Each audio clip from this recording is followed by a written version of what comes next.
The Middle East stands on the edge of a dramatic and dangerous turning point. Tensions between Iran and the United States have erupted into one of the most intense confrontations the region has seen in decades.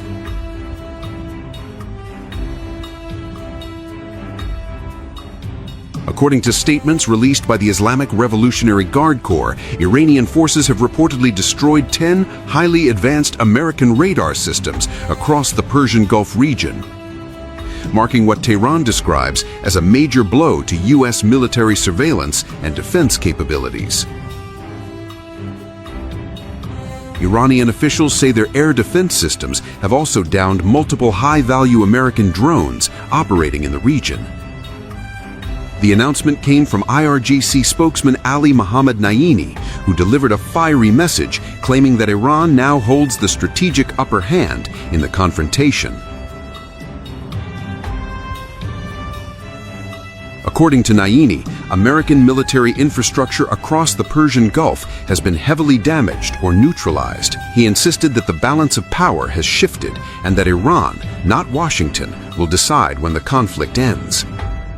The remarks directly targeted Donald Trump, who currently leads the United States. Iranian officials accuse the American administration of hiding battlefield setbacks and misleading the public about the situation on the ground. In Tehran's view, the war is not only continuing, but expanding. Iranian forces say they have launched multiple waves of missile and drone strikes as part of Operation True Promise 4, a large-scale retaliation campaign conducted by the Naval and Aerospace divisions of the Revolutionary Guards. These attacks reportedly targeted both U.S. installations across the region and sites inside Israel, escalating the confrontation into a wider regional crisis. Iranian officials claim their missiles are carrying warheads weighing more than a ton and are striking military targets with increasing intensity. They argue that despite Western claims that Iran's missile stockpile is dwindling, their capabilities remain strong and operational. Meanwhile, Washington has portrayed the conflict very differently. President Trump recently described the confrontation as a short-term excursion, suggesting that the United States retains overwhelming military superiority and that the conflict will end quickly. But analysts across the world are divided. Some experts believe the fighting could spiral into a prolonged regional war involving multiple countries and military alliances. Others say both sides are engaging in information warfare, exaggerating victories while downplaying losses. What is clear is that the conflict has already transformed the strategic landscape of the Middle East. The Persian Gulf remains one of the most militarized regions on Earth, hosting numerous American bases, naval fleets, and advanced surveillance networks designed to monitor missile launches and air activity. If Iranian claims about destroyed radar systems are accurate, it could temporarily weaken early warning capabilities that protect U.S. forces and allies across the Gulf. That possibility alone raises the stakes dramatically. Radar systems play a critical role in modern warfare. They track incoming missiles, coordinate air defense responses, and guide interceptor systems designed to protect bases, ships, and cities from attack. Taking out multiple radar installations could create gaps in surveillance, a serious strategic advantage in a high-tech conflict. At the same time, Iran's leadership has signaled that the conflict could grow even larger. IRGC officials warned that if the conflict continues, security across the region could collapse for everyone involved. In their words, security will be for all, or insecurity will be for all. It is a statement that underscores the potential global consequences of this conflict. The Middle East sits at the heart of the world's energy supply routes, and the Persian Gulf carries a significant portion of global oil shipments. Any prolonged war in the region could disrupt energy markets, international trade, and geopolitical stability. Beyond the military dimension, the war has also become a battle of narratives.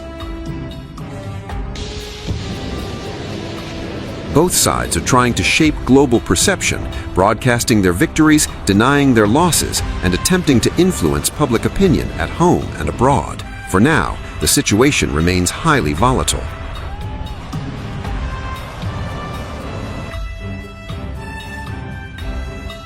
Missile launches, drone strikes, and retaliatory operations continue to raise fears that the conflict could widen further, potentially drawing in additional powers. As tensions rise and rhetoric intensifies, one question looms over the region. Will this confrontation remain a limited military clash, or will it evolve into a full-scale regional war? For the people living across the Middle East and for the wider world watching closely, the answer could shape global security for years to come. And as both sides claim strength and determination, the conflict between Iran and the United States appears far from over. Meanwhile, an Iranian foreign ministry spokesman said Tehran has rejected ceasefire requests from countries including China, France, and Russia. Various contacts are currently being established with the Islamic Republic of Iran, and of course you have been following all of these reports closely in the news. Representatives from China, Russia, France, and even several of the countries within this region are in constant communication with us, along with various other nations, including both Islamic and non-Islamic countries around the world. Some of them, yes, are actually willing to act to stop this war or establish a ceasefire. Well, this is their request and we are fulfilling it. The power to stop the war lies entirely within the hands of the Islamic Republic of Iran. This means that whenever the Islamic Republic of Iran decides that even they must come to a complete halt, the final decision remains with the Islamic Republic of Iran in this regard. This is because they were the ones who committed acts of aggression and they were the ones who carried out these armed attacks.